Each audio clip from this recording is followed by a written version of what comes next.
I spent months planning a surprise birthday party for my mother, inviting relatives, decorating the house and baking her favorite cake.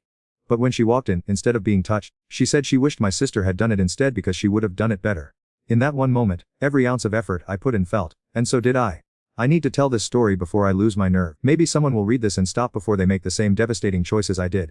My name is Sarah, and I had everything. A husband who adored me, 2 beautiful kids, a house in a good neighborhood, friends who genuinely cared. But somehow, none of it felt like enough because I never felt like enough. The moment that changed everything happened at my mother's surprise 60th birthday party. I'd spent 3 months planning it. 3 months of secret phone calls to relatives, ordering decorations, practicing her favorite lemon cake recipe until it was perfect. I wanted to give her something beautiful, something that showed how much she meant to me. When she walked through the door and saw 30 people yelling surprise, her face lit for exactly 3 seconds. Then she spotted the cake, the streamers, the photo collages I'd stayed until 2 a.m. making. Her smile faded. "Oh, this is lovely," she said, but I heard the but coming.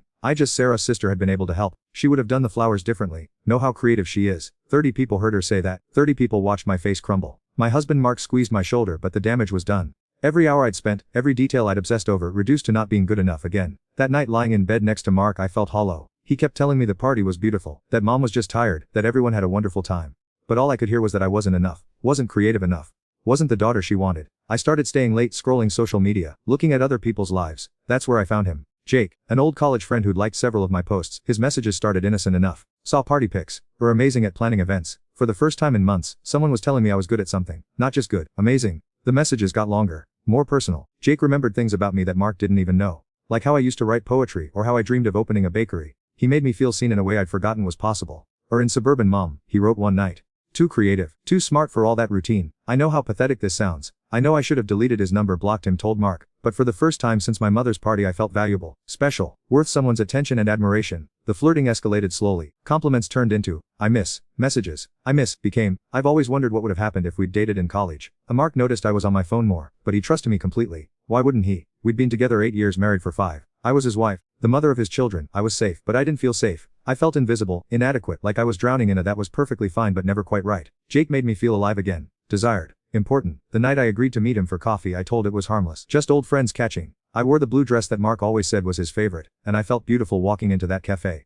Jake looked exactly like his photos. Better even. He stood when I walked in, hugged me like I was precious, told me I looked incredible. We talked for 3 hours. About books, about dreams, about how we'd both settled for lives that felt too small. Deserve someone who sees how extraordinary are, he said, reaching across the table to touch my hand. I should have pulled away. Should have gone home to my husband who loved me, my kids who needed me, my real that was built on something solid. Instead I let him hold my hand and pretended this feeling could last forever. When he kissed me in the parking lot, I kissed him back. Not because I didn't love Mark, but because I'd forgotten how to love. And Jake made me feel like maybe I was worth loving after all. I drove home in a daze, lips still tingling, phone already buzzing with texts from Jake. Tonight was perfect, perfect. When can I see again? Mark was asleep when I got home, our kids tucked safely in their beds. I stood in the bathroom, staring at in the mirror, still wearing the dress my husband loved, still tasting another man on my lips. I thought I could control this. Thought I could take just a little bit of this feeling and go back to my regular. I had no idea I'd just lit a match that would down everything I'd spent years building. That night, lying next to Mark while he slept peacefully, trusting me completely, I made the decision that would destroy us all. I texted Jake back. Tomorrow, same time, same place. I thought I deserved to feel special. I thought I deserved more than what I had. I was about to learn that when throw away something real for something that feels better, end with nothing at all. But I didn't know that yet. All I knew was that for the first time in months, I felt alive. The second meeting with Jake was supposed to be the last one. I told that as I lied to Mark about having book club, as I drove across town to the hotel Jake had suggested, as I walked through that lobby knowing exactly what was going to happen. This doesn't mean anything, I whispered to in the elevator. It's just this once. Just to get it out of my system. But the moment Jake opened that hotel room door I knew I was lying. The way he looked at me like I was the most beautiful woman he'd ever seen. Like I was worth waiting for. Mark looked at me like I was his wife. Jake looked at me like I was a prize he'd finally won. What happened next destroyed my marriage, but it made me feel alive in a way I hadn't in years. Jake made me feel like I was 22 again, like I was this fascinating, desirable woman instead of just mom and honey and the person who handled the grocery shopping. Afterwards, lying in that hotel bed, I felt sick. Not because of what we'd done, but because of how much I wanted to do it again. This wasn't supposed to be who I was. I was the good wife, the involved mom, the one who organized neighborhood potlucks and remembered everyone's birthdays. But apparently I was also the woman who could lie smoothly to her husband's face when he asked how book club was. Great, I said, kissing his cheek like a Judas kiss. Would discuss that novel recommended. We're right, it was really good. Mark smiled, pleased that I'd liked his suggestion, never suspecting I hadn't been anywhere near a book. That's when I realized how easy it was going to be to keep lying. Mark trusted me completely. Our whole relationship was built on that trust. I told it'd be a one-time thing, but Jake texted the next morning. Last night was incredible. I can't stop thinking about, neither could I. For the first time in years I woke excited. Not about anything in my real, but about the possibility of escaping it again. The affair lasted 4 months. 4 months of elaborate lies, secret phone calls and stolen afternoons. I became a different person, someone calculating and selfish who I barely recognized. I joined a gym I never went to, created book clubs that didn't exist, invented friends who needed my help. Mark never questioned any of it because why would he? I was his wife. We were building it together. We had plans. Meanwhile I was planning around him, calculating when he'd be at work, when the kids would be at school, when I could slip away to be with Jake without anyone noticing. The lies got bigger and more complicated. I had to remember which story I'd told to which person. I started writing things down, keeping track of my deceptions like some kind of twisted business plan. Jake made me feel intoxicating, dangerous, like I was living some epic love story instead of destroying my family. He called me his escape from reality. Never mind that my reality included 2 children who needed their mother to be present, not distracted by some fantasy. Our 6-year-old Emma started asking why mommy was always on her phone. Our 4-year-old Max began having nightmares and wanting to sleep in our bed more often, like he could sense something was wrong even if he couldn't name it. Mark started bringing me flowers more often, planning date nights, trying to connect. He could feel me pulling away and was fighting for us without even knowing what he was fighting against. That should have broken my heart. Instead, it annoyed me. His attention felt suffocating compared to the excitement of Jake's forbidden texts. The beginning of the end came when my sister visited for Emma's school play. She noticed things, how I was always checking my phone, how distracted I seemed, how I kept making excuses to run errands alone. Okay?" she asked one afternoon while we watched the kids play in the backyard. Seemed different. Distant. I almost told her everything right then. Almost confessed and asked for help stopping this before it destroyed everything. Instead I lied again. "Just stressed about work stuff," I said. "Know how it is." She nodded, but I saw the concern in her eyes. She knew something was wrong, she just didn't know what. That night, Jake texted asking to see me the next day. I said yes without even thinking about it. I was addicted to the feeling he gave me, to the version of that existed only when I was with him. The next afternoon, I told Mark I had a dentist appointment and drove to meet Jake at our usual hotel. We spent 2 hours together, and for those 2 hours, I felt like the most important person in the world. When I got home, Emma ran to hug me, and I could smell Jake's cologne on my clothes. I quickly showered and changed, but the guilt was starting to eat at me. Not enough to stop, but enough to make me feel sick every time I looked at my family. Mark made dinner that night, his special pasta that the kids loved. We sat around our kitchen table, this perfect little family scene, and I felt like an imposter. Like I was wearing a costume of being their wife and mother while my real self was somewhere else entirely. "Mummy are sad," Emma said, looking at me with those big, perceptive eyes. "Why are sad?" "I'm not sad, baby," I lied, forcing a smile. "Mummy's just tired." But she was right. I was sad. Sad and empty and living a double that was everything good in my world. The highs with Jake were incredible, but they were making everything else feel gray and hollow. I started taking more risks, staying out longer, being less careful with my phone, letting the lies get sloppier. Part of me wanted to get caught. Part of me was exhausted from carrying this secret and wanted someone else to end it for me. That someone turned out to be my mother-in-law. She'd stopped by unexpectedly to drop off a birthday gift for Mark and saw a text from Jake pop on my phone while I was in the bathroom. Just a preview on the lock screen, but it was enough. "Can't wait to hold again tomorrow." When I came back into the kitchen, she was staring at my phone with this expression I'll never forget. Disappointment, disgust, and something that looked almost like pity. "Sarah," she said quietly, "we need to talk." My turn to ice. The fantasy was over.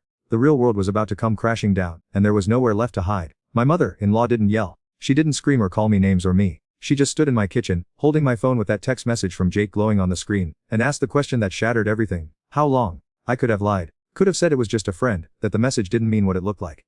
But I was so tired of lying, so exhausted from keeping track of every deception, that the truth just spilled out. 4 months, I whispered. She closed her eyes like I'd slapped her. When she opened them again, I saw something in her expression. She'd loved me like a daughter for 8 years. I watched that love turn to ash in real time. "Mark is at work," she said, her voice steady and cold.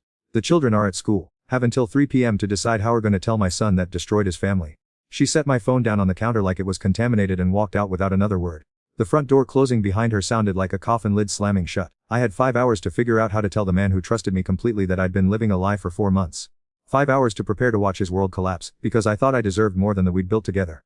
I called Jake, sobbing into the phone. "She knows. Mark's mother knows everything. It's over." I expected comfort, support, promises that we'd figure this out together. Instead, Jake went quiet for a long moment. "Sarah, I think maybe this is for the best," he said finally. "This was getting really complicated anyway. I've been thinking we should probably cool things down."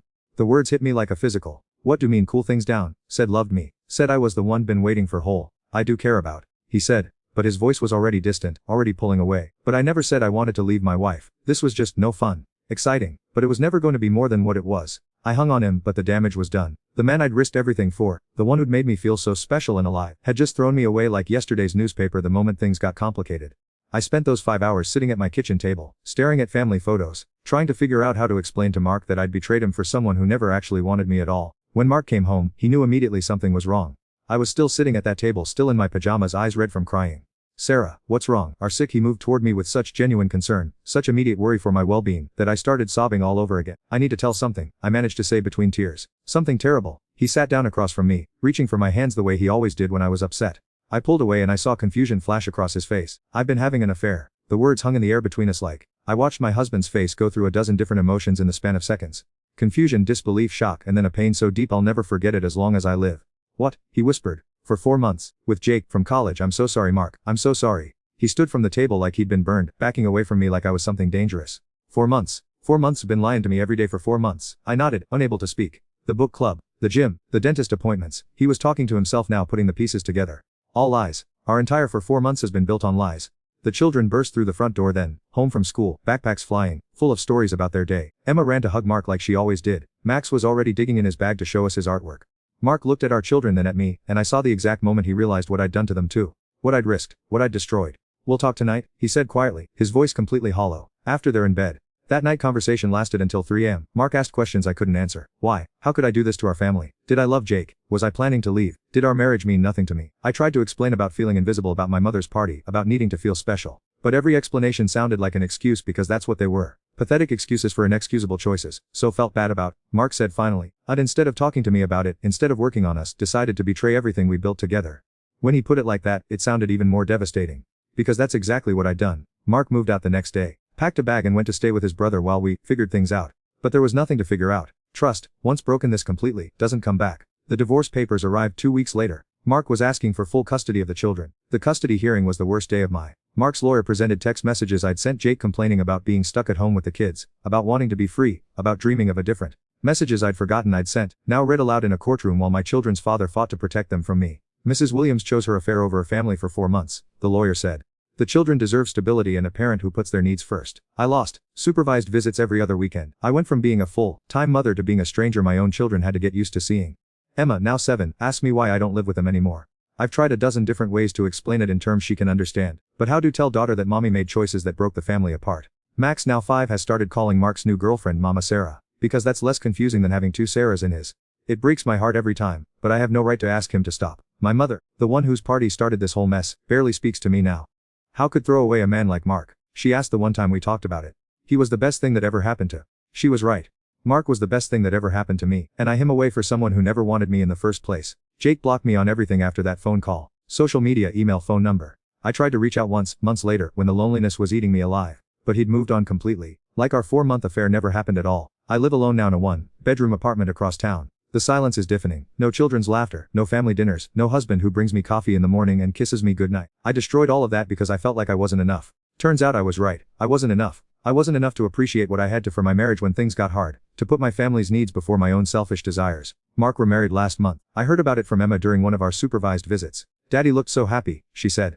And Anna made him a cake that said "best husband ever" on it. And Anna, Mark's new wife, the woman who gets to have the eye away, who gets to wake next to the man who used to love me, who gets to tuck my children into bed every night and read them stories. I wanted to feel jealous, but mostly I just felt empty. Mark deserves someone who appreciates him. My children deserve a mother figure who puts them first. They have that now, and it's not me. I go to therapy twice a week, trying to understand how I became someone capable of such betrayal. My therapist says I was looking for external validation instead of working on my own self-worth. That I used the affair to avoid dealing with deeper issues about my relationship with my mother, my marriage. All of that is probably true. But understanding why I did it doesn't undo the damage. It doesn't bring back my family or fix the trust I shattered or heal the wounds I inflicted on everyone I was supposed to love and protect. Sometimes I see families at the grocery store or the park, and I remember what it felt like to be part of something bigger than. To belong somewhere, to be needed, to have people who counted on me to be there. I gave all of that for 4 months of feeling special with someone who never actually wanted me at all. The worst part isn't the loneliness or the regret or even the shame. The worst part is knowing that my children will grow with a different definition of marriage, because of what I did.